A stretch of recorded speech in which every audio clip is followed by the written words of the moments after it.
El siguiente programa es financiado por la Autoridad Nacional de Televisión, con recursos del Fondo para el Desarrollo de la Televisión.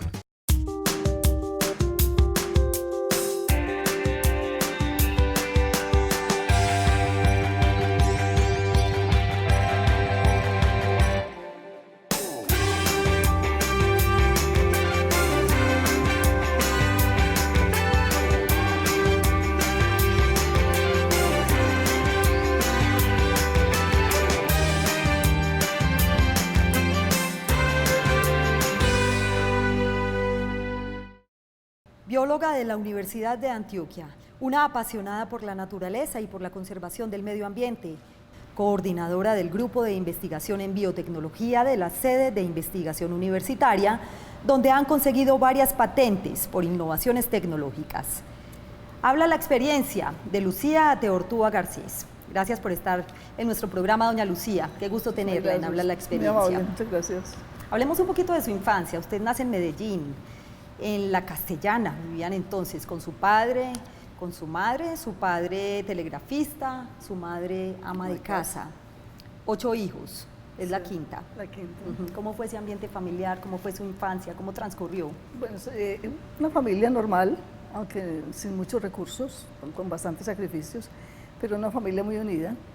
3 hermanos hombres y 5 hermanas, todas compañeras en el sentido de familia, muy organizados. Mi papá era un hombre fuerte en términos de carácter, pero un hombre también muy leído, muy culto y amaba la naturaleza. Entonces parte de eso era llevarnos al campo. Hacíamos permanentemente viajes a caminar, a disfrutar del paisaje. Y mi mamá era una mujer extremadamente buena, dedicada a los hijos con mucho cariño y mucho afecto.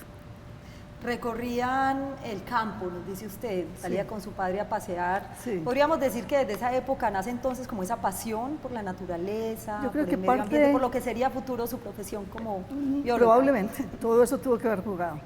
Pues animales había en mi casa y queríamos todos los seres vivos. Mi mamá tenía una huerta, disfrutábamos de todo lo que era la vida. Y mi padre, al llevarnos al campo, tal vez esos paisajes tan espectaculares que teníamos, quebradas limpias, bosques, montañas y cielos azules y transparentes, sin tanta contaminación, eso obviamente impacta la vida de uno como infante. Eso hace parte. Yo también creo que dentro de los genes hay una carga también de vida que lo lleva a uno a amar todo esto, naturaleza. ¿Qué lugares visitaban? No, monteábamos por el campo, donde fueran, pueblos. Mi papá nos llevaba, por ejemplo, a Santa Fe de Antioquia, a San Jerónimo, al suroeste, era parte de los viajes. En tren, en ese tiempo había un tren maravilloso, entonces a Cisneros y pasábamos delicioso, pero era un viaje de paseo de familia, muy bello. Bueno, y cuando hablamos de Medellín en esa época, Hermoso. pues obviamente era hermosa la ciudad. Sí, la ciudad era pequeña relativamente, más arborizada. Ahora nos está matando el cemento, realmente el calentamiento global está dando muy duro, porque se nos acabaron los bosques y se nos acabaron los lugares verdes. Aunque la ciudad tiene árboles, no es suficiente para toda la cantidad de cemento que tenemos y que se está haciendo ahora, ¿no? Construyendo. Estamos construyendo verticalmente porque se nos acabó la tierra. Este es un valle donde no hay mucha ventilación, entonces el cemento pega duro con el sol y eso es lo que tenemos, un calor asfixiante. Y es el resultado que hoy estamos viendo. Es una lástima que no miremos que debemos tener bosques y casi que dentro de cada urbanización deberíamos tener un bosque natural, hacer parte de. Si yo fuera parte de la planeación de la ciudad, a todo el mundo le exigiría tener árboles sembrados, jardineras en todos los balcones, sin excepción, es decir, obligatoriamente haríamos de Medellín un jardín. El metro, todas las paredes del metro las convertiría en un jardín colgante, hermoso, porque la ciudad, le llamamos la ciudad de las flores, pero para ir a ver las flores se necesita buscarlas. Y las deberíamos tener regadas en toda la ciudad. Árboles, deberíamos tener todas las vías de Medellín en, digamos así, techos verdes, en túneles verdes. Sería espectacular. Y de hecho existían los antejardines y Sí. cuando hablábamos de Medellín de esa época, Sí. por lo que cuentan también los abuelos y Sí. los padres, los árboles frutales. Todo, en la casa había de todo. Era un solar donde había de todo. Uno podía comer granadillas, granadas, incluso uvas, cosas de ese tipo. Los padres sembraban y mantenían la huerta Y aguacate. permanente. Era fácil. Muy bien, hablemos un poquito también de esa época, devolviéndonos un poquito a su infancia y a la época del colegio. Muchas historias, muchas anécdotas curiosas de las que hablábamos antes del programa. Y una de esas es precisamente una poesía, la sacan a leer a usted una poesía en un acto cívico en el colegio. Me paran enfrente de toda la audiencia del colegio y pues yo no me había preparado previamente a leer la poesía, simplemente me sacaron y venga a leer esta poesía y la verdad es que tal vez como no estaba preparada, pues la leí como una lectura rápida, sin ninguna pasión. Inmediatamente me sacaron afuera y me mandaron, no, venga que usted no sabe. Eso fue para mí impactante porque no esperaba. Claro, me Pero imagino. bueno, una lección también. Una lección, como todas en la vida. Decíamos ahorita de esos paseos con su padre al campo, que nace como esa afición también y ese amor por la naturaleza y por el medio ambiente. Pero entonces, ya en la adolescencia, ¿cómo descubre doña Lucía que quería orientar su profesión, su trabajo, a la biología? La verdad es que siempre he amado la naturaleza y dio la casualidad de que cuando yo ya terminé mi bachillerato se abrió en la universidad. En el CEFA, ¿cierto? Yo terminé en el CEFA, sí. Se abrió en la universidad la carrera de biología. Era la primera cohorte que se abría en la Universidad de Antioquia. Y inmediatamente me inscribí a biología. Cuando presenté el examen, la verdad que salí muy triste. El examen de admisión a la Universidad de Antioquia pues no tiene que hacer propaganda para que lleguen estudiantes a ingresar. Nos presentamos muchos y el examen me pareció completamente difícil. Y resulta que los resultados del examen de admisión nos lo dieron el 28 de diciembre. O sea, como si fuera una inocentada. Entonces me fui a ver en los carteles y vi que yo había pasado. Mi compañera que le había aparecido el examen regalado, me dijo, ¿qué examen tan fácil? No pasó, estaba llorando.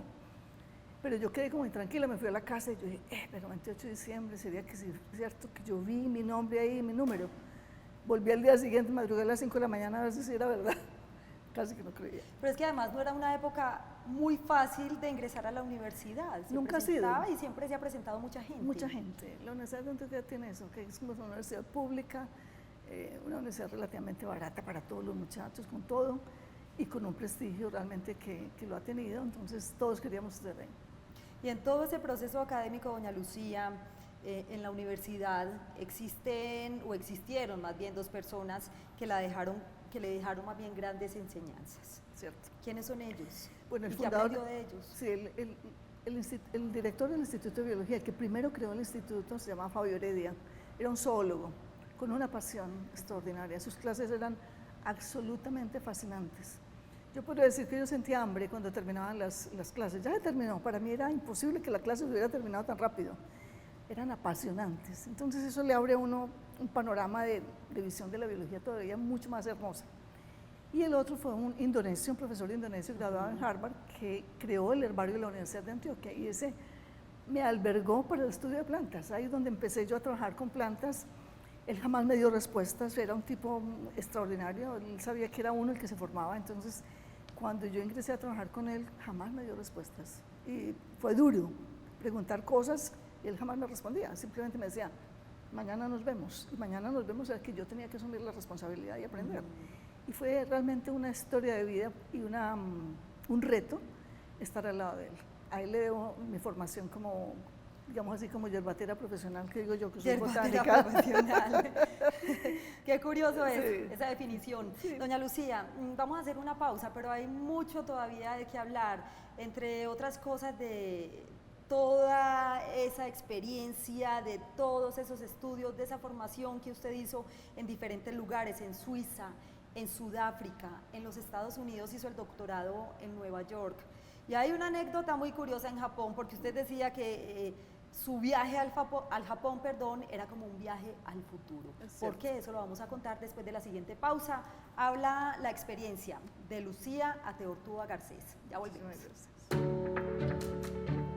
Tengo un grupo muy hermoso, son 60 personas, 80% de ellas son mujeres maravillosas, talentosas, y eso hace una gran diferencia. El grupo avanza y los desarrollos son interesantes y eso es lo que nos ha dado origen a 4 patentes aprobadas en los Estados Unidos.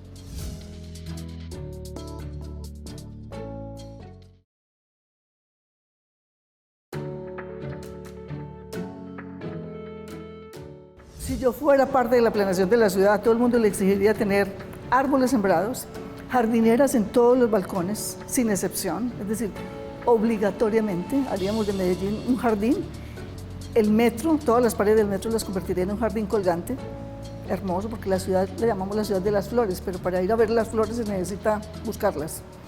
Habla la experiencia de Lucía Teortúa Garcés, bióloga de la Universidad de Antioquia, con una experiencia y mucho conocimiento para dejar un legado muy importante a la sociedad.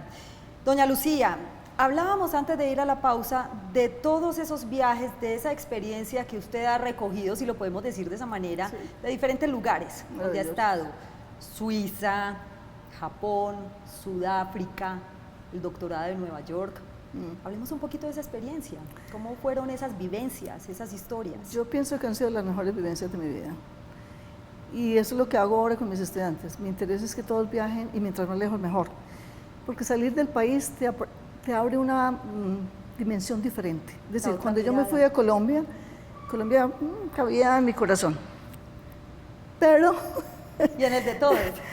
A medida que uno va, conoce otras culturas, otras dimensiones en la parte científica, tecnológica, a uno se le crece el corazón, porque el país aprende a valorar lo que tiene, ve el paisaje, la gente, las capacidades, el talento humano, y dice, bueno, ¿por qué estamos así? Si estos países con lo que tienen han logrado llegar donde están, ¿cómo es que Colombia no puede hacerlo? Ahora nosotros con todo, exacto, con la biodiversidad que tenemos. Con todo el potencial, no solamente en riqueza biológica, sino en talento humano, diversidad étnica y cultural. Es un país que no tiene, es un archipiélago además, porque tenemos desde las zonas, digamos así, de nieve perpetua hasta el nivel del mar. O sea, todas las posibilidades, climas, ecosistemas, habidos y por haber. 2 mares, un país privilegiado. ¿Cómo es que no hemos desarrollado esa biodiversidad? Y yo pienso que parte de esa deficiencia se ve que conocemos muy poco de lo que tenemos, no le damos la importancia que tiene y no hemos logrado incorporar esa biodiversidad al desarrollo del país. Y eso es lo que estoy tratando de hacer ahora con biotecnología, conocemos ahora que tenemos con el inventario de la flora, ¿qué vamos a hacer con ese inventario? ¿Qué queremos hacer con ya los recursos que tenemos? Empezar a desarrollarlos. Y en eso estoy comprometida, en desarrollar los recursos naturales, darle valor agregado a esa biodiversidad a través de procesos biotecnológicos y generar nuevas empresas de base tecnológica, que mis muchachos no salgan a buscar trabajo, sino a generarlo. A generarlo, a ser emprendedores. Exacto, tengo un grupo muy hermoso, son 60 personas, 80% de ellas son mujeres maravillosas, talentosas, y eso hace una gran diferencia. El grupo avanza y los desarrollos son interesantes y eso es lo que nos ha dado origen a 4 patentes aprobadas en los Estados Unidos, 3 en proceso, gracias a los desarrollos y a la creatividad que hemos logrado a través de investigación. Bueno, ahora usted dice que su viaje al Japón fue como un viaje al futuro. Total. Yo recuerdo muy bien que me impactó muchísimo. Yo me había educado en Occidente. Cuando fui a Asia era otra historia. Llegar a Japón, otra historia. Los japoneses son de muy bajo perfil, pero maravillosos, con un apoyo del país, del Ministerio de Industria, que es donde se alberga ciencia y tecnología y desarrollo. Y los desarrollos que vi allá me impactaron muchísimo. Por ejemplo, los japoneses habían logrado clonar los genes que codifican para la leche de vaca en ratones. Ratones produciendo leche de vaca. Eso para mí fue un shock. Pues, claro. Pero igual, ellos tienen esos desarrollos porque Japón es un país pequeño, no tienen mucho espacio. Y ellos han pensado que si pasa una catástrofe global, ellos tienen los alimentos y los pueden desarrollar en cualquier organismo. Entonces, ratones produciendo leche de vaca fue impactante. Luego nos llevaron a otro centro en Tsukuba y vimos como a partir de 2 machos peces se producían más machos. O sea, potencialmente uno diría, 2 varones van a tener, o 2 machos van a tener generación a perpetuar. Y realmente es posible a través de la tecnología que ellos habían logrado desarrollar. Y muchas cosas. La verdad fue que fue un viaje así impactante, enriquecedor. Tanto que cuando regresé le solicité a ProAntioquia, estaba el doctor Juan Guillermo Jaramillo, y le dije, bueno, yo quiero ofrecer una charla a los empresarios antioqueños sobre el viaje a Japón, porque para mí es un viaje al futuro. Y de hecho, así conocí al sindicato antioqueño, a los empresarios antioqueños en esa reunión, mostrándoles qué había descubierto yo en Japón y las posibilidades que tenía este país en desarrollo. Doña Lucía, ya tocamos un poquito el tema del grupo de investigación, que es fascinante y es evidente que le apasiona. Usted está trabajando también en temas de cambio climático y cómo lograr esas alternativas de supervivencia. Bueno, eso es una cosa preocupante. El cambio climático es un hecho y lo estamos viviendo, pero igual, mientras más días, el cambio climático se va haciendo cada vez más fuerte. Básicamente están desapareciendo los osos polares, todo el deshielo de los polos está llevando a extinción a estos osos y posiblemente en el futuro, si nosotros no le ponemos alma y vida a este planeta, la verdad es que vamos a extinguirnos igual. Estamos cavando nuestra propia tumba. Recientemente dije, mire, estamos mirando a Marte como para convertirla en una Tierra, pero estamos convirtiendo la Tierra en un Marte. Pienso que cambio climático es un tema crítico y por eso mi grupo de investigación ha asumido la responsabilidad de empezar a trabajar en temas de seguridad alimentaria y seguridad energética. ¿Cuáles son las alternativas que del lado científico y tecnológico podemos aportar para mitigar ese cambio climático? Pensando en 10, 20, 30 años adelante. Y estamos desarrollando alimentos de futuro, energía del futuro, comprometidos en la supervivencia humana. Yo quiero ahora desarrollar alimentos para niños riquísimos en proteínas, porque no consigo como en Colombia, en Antioquia, haya niños que se mueran porque no tienen que comer. Eso me tiene muy angustiada, la verdad que pienso que podemos, desde el lado científico, podemos aportar muchísimo a generar alimentos ricos en proteínas para los niños, con posibilidades de que a futuro los desarrollen en sus propias casas. Doña Lucía, Flor Antioquia, es un proyecto maravilloso. Hermoso. Ustedes viajaron por toda Antioquia, recorrieron las regiones, recorrieron los municipios, los bosques, todos los bosques, espectaculares. vivieron muchas experiencias junto con su esposo. Sí. ¿Cuánto tiempo fue? Bueno, fueron 5 años de investigación, eso fue un proyecto financiado por Colciencias, yo recuerdo muy bien, pero el proyecto real gastó después de colectar todas esas plantas hay que llevarlo a los especialistas. El proyecto duró 24 años, son 2 tomos que pesan 4 kilos pesados, pero ahí se recopila todo lo que son las especies de Antioquia y la historia de Antioquia. Exploradores botánicos que vinieron a este país, muchos de ellos mineros, que coleccionaban plantas. Lo que está pasando también ahora, parte de la minería es llevarse parte de nuestra biodiversidad, porque eso es una realidad que no lo podemos ocultar con las manos. Pero fue una experiencia espectacular. Lo triste es que hemos vuelto muchas veces a esos bosques y ya han desaparecido. Es decir, lugares que visitamos hace 10 años, 15 años ya no están. Y me pregunto, ¿qué le va a tocar a la generación futura? Y eso es precisamente lo que vamos a contar ahorita después de la siguiente pausa, doña Lucía.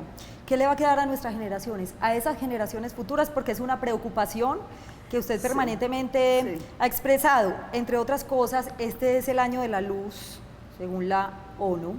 Ahorita, después de la siguiente pausa, vamos a hablar de eso. Habla la experiencia de Lucía Teortúa Garcés. Ya volvemos.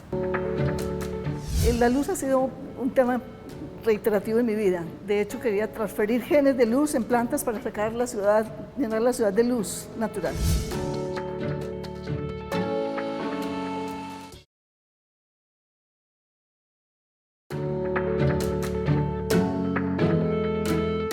Yo quiero ahora desarrollar alimentos para niños riquísimos en proteínas, porque no consigo como en Colombia, en Antioquia, haya niños que se mueran porque no tienen que comer.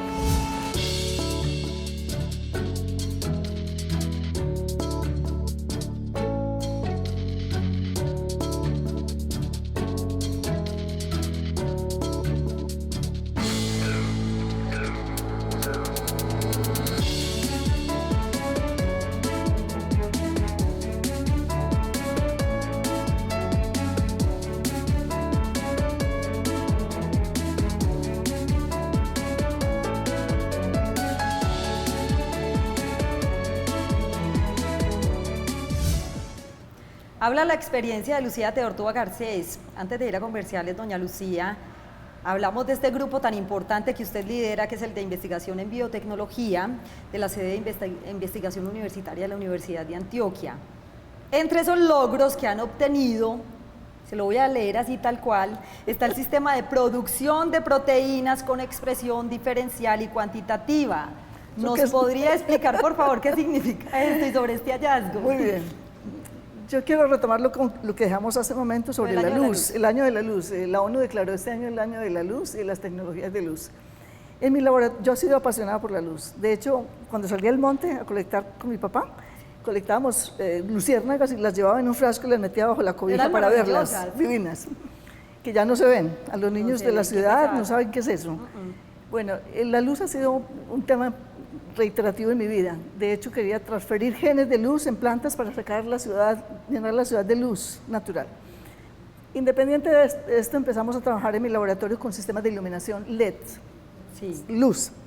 Entonces, todos los cultivos que hacemos, en este caso hongos medicinales, los trabajamos bajo sistemas de iluminación diferencial, es decir, en luz azules, rojas, diferentes colores. Eso se llaman longitudes de onda. Esa luz tiene un efecto directo sobre el contenido, digamos así, de proteínas, que son moléculas de los cuales está constituido nuestro cuerpo, la vida misma, son los ladrillos de la vida. Esa expresión, esa luz tiene un efecto directo en esas proteínas y logramos hacer expresión, o sea, que ellas se manifiesten, diferencial, o sea, en diferentes longitudes de onda, y cuantitativa, o sea, aumenten la producción. Eso llevó a una patente, es decir, producimos proteínas a nivel celular diferencialmente, o sea, qué proteínas se producen en luz, qué proteínas se producen en rojo, son totalmente distintas a las que se producen con luz natural o luz blanca. Entonces, esa expresión diferencial y cuantitativa, es decir, cantidad, se logró gracias a sistemas de iluminación LED. Tenemos dentro del laboratorio alrededor de 4 patentes basadas en sistemas de iluminación, porque hemos encontrado que la luz tiene un efecto realmente marcado a nivel de la vida. Yo los invito a todos los televidentes que nos están oyendo a que se metan en internet, en YouTube, y busquen qué es optogenetics. O sea, Optogenetics. Sí, o sea, sistemas ópticos, que es la luz, sobre la genética, cómo la luz nos afecta diariamente. Y se van a quedar impactados de cómo la luz cambia el comportamiento humano. De hecho, hoy Alemania trabaja con todos los sistemas de iluminación, en los hospitales, en las salas de cine, en los lugares donde se reúne la gente. La luz tiene un papel absolutamente impactante en la vida. Un poder maravilloso. Un poder maravilloso. La revolución del conocimiento. Otro concepto clave para usted, doña Lucía. Sí. ¿Por qué? ¿Por qué? Porque en este país todavía creemos que vamos a hacer la revolución con piedras, con armas, pero realmente la revolución que necesita este país es una revolución mental. El conocimiento es lo que va a cambiar este país. Acabar con los recursos naturales del país, derramar petróleo, no tiene sentido en un país pobre. Acabar con la biodiversidad y con la capacidad de que la gente pueda alimentarse de aguas limpias. Cuando realmente la revolución que necesita este país, y esto le quiero llamar a todos los que están en el proceso de paz, a que hagamos una revolución del conocimiento, de formar, educar, capacitar, transferir, dar, porque la verdadera libertad está en la educación. Un ser humano sin educación no tiene libertad, no tiene capacidad de tomar decisiones, no tiene criterios para tomarlas. Entonces, si educamos a todos nuestros niños, si formamos gente bien formada a nivel de educación, ciencia y tecnología, el país va a tener un futuro. De otra manera, este país no va a tener futuro. Vamos a estar africanizándonos en términos de pobreza, y en vez de buscar salidas con nuestra gran riqueza, con nuestro potencial humano, en salidas realmente que valgan la pena adelantar el desarrollo de este país, que se vea este desarrollo que necesitamos con urgencia. Entonces yo llamo eso, un llamado a que la revolución es del conocimiento.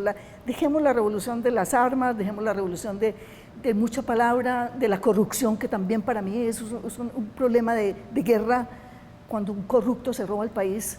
Entonces necesitamos cambiar eso con educación. Y en ese sentido, doña Lucía, podríamos decir que ese es el legado que usted quiere dejarle a la sociedad. La revolución del conocimiento, desde la educación, mentes pensantes, pensar un poquito también en esas futuras generaciones que le vamos a dejar. ¿Cuál es ese legado? Bueno, tenemos a estas generaciones que se están formando, mostrarles un país, que se abran a lo que es nuestro país, la maravilla que tenemos, y que lo estamos perdiendo porque nosotros mismos estamos estamos construyendo nuestro propio, digamos así, socavón, o nos estamos enterrando vivos a la hora de la verdad, si no le ponemos alma y vida al planeta, alma y vida a lo que tenemos, proteger los árboles, el agua, la biodiversidad, la gente, los animales, todo lo que nos rodea, porque nosotros somos parte de eso, se nos olvidó de que el ser humano forma parte de todo ese ambiente, que no somos independientes, somos parte integral de la naturaleza. Entonces, a conservar, entonces, mostrarles el potencial que tenemos, las posibilidades que tenemos, y si hay buena educación, si hay buena ciencia, tecnología, desarrollo e innovación, ellos van a tener un futuro asegurado, y el país lo va a tener también. Cuando usted multiplica una planta, cuando usted produce plantas, usted las está manteniendo, las está conservando. Cuando usted destruye un bosque, lo quema, está acabando con parte de su futuro. Nuestros bosques, nuestra biodiversidad es el futuro de este país. Entonces, el legado para mis estudiantes, porque el 80%, como te dije, el 80% son mujeres, siempre he creído que formar una mujer es decir, educar a una mujer es educar a una familia. Y va a ser ella quien, ese legado va a dejárselo a sus hijos. Ese es el futuro que el país necesita. Tenemos que educar a nuestras generaciones y inculcarle la pasión por esa naturaleza que nos rodea, por todo este potencial maravilloso que podemos transformar con ciencia y tecnología. Eso es lo que quiero llevarles a todos como mensaje. Doña Lucía, le confieso algo. Me sentí en una clase magistral de conciencia ambiental. Gracias, de verdad. Gracias a por ustedes esas por invitarme. enseñanzas y sobre todo por compartirlas con los televidentes en Habla de la Experiencia. Hoy habló la experiencia de Lucía Ateortúa Garcés. Nos vemos. Hasta pronto. Muchas gracias. Gracias.